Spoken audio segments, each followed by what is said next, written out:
की प्रेरक कहानियाँ। जैसे कि पिछली कहानी में आपको बताया गया था कि राजा सुद्धोधन और महारानी प्रजावती उनके विषय विवाह के लिए बहुत चिंतित थे, तो उन्होंने एक स्वयंवर आयोजन किया था।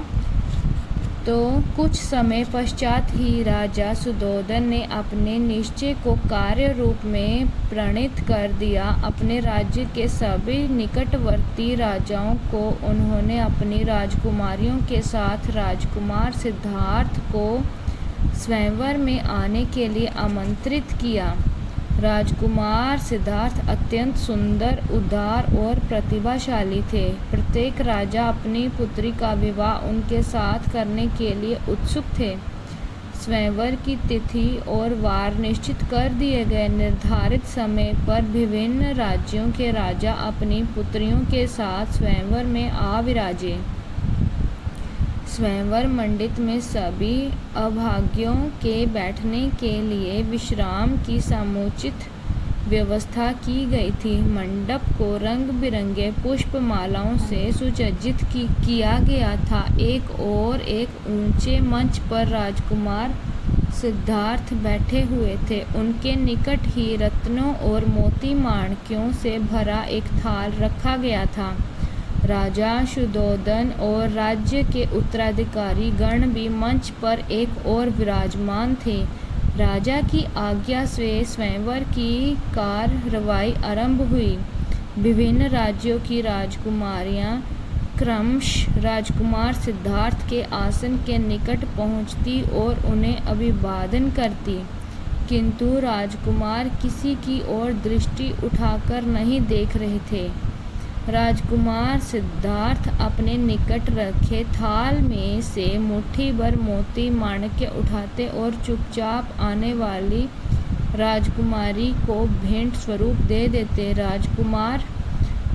राजकुमारी उदास मुख लिए लौट जाती। बहुत देर से यही क्रम चलता रहा, यहाँ तक कि थाल के सभी मोती माणिक्य इसी प्रकार राजकुमारियों में वितरित हो गए।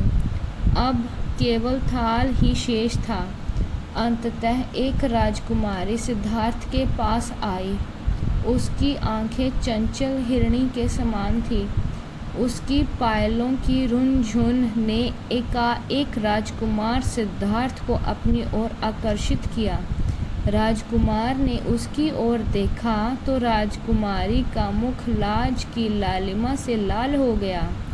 इस राजकुमारी का नाम यशोधरा था। यशोधरा अभिवादन करके लौटने लगी तो राजकुमार सिद्धार्थ ने थाल में मोती निकालने के लिए हाथ डाला, किंतु थाल खाली देखकर वह सन्न रह गया।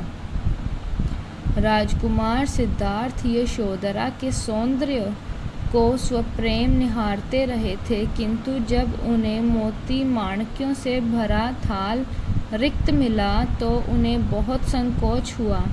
वे अपने मंच से उठ खड़े हुए और बिना कुछ सोचे विचारे ही यशोधरा के सामने जाकर खड़े हो गए। तभी सिद्धार्थ ने अपने गले में पड़े बहुमूल्य मुक्ताहार को उतारा और निसंकोच भाव से यशोधरा के गले में डाल दिया। तभी स्वयंवर स्थल पर मंगल वाद्य बजने लगे और महाराज सुद्धोधन एवं राजकुमार सिद्धार्थ की जय जयकार गूंजने लगी। राजा सुद्धोधन ने आसन से खड़े होकर उपस्थित सभी गणमान्य जनों का आभार व्यक्त किया और राजकुमार सिद्धार्थ का राजकुमारी यशोधरा से विवाह करने की घोषणा कर दी गई। राजकुमारी यशोधरा के पिता ने भी उपस्थित जनों का धन्यवाद करते हुए राजा सुद्धोधन की घोषणा का अनुमोदन किया।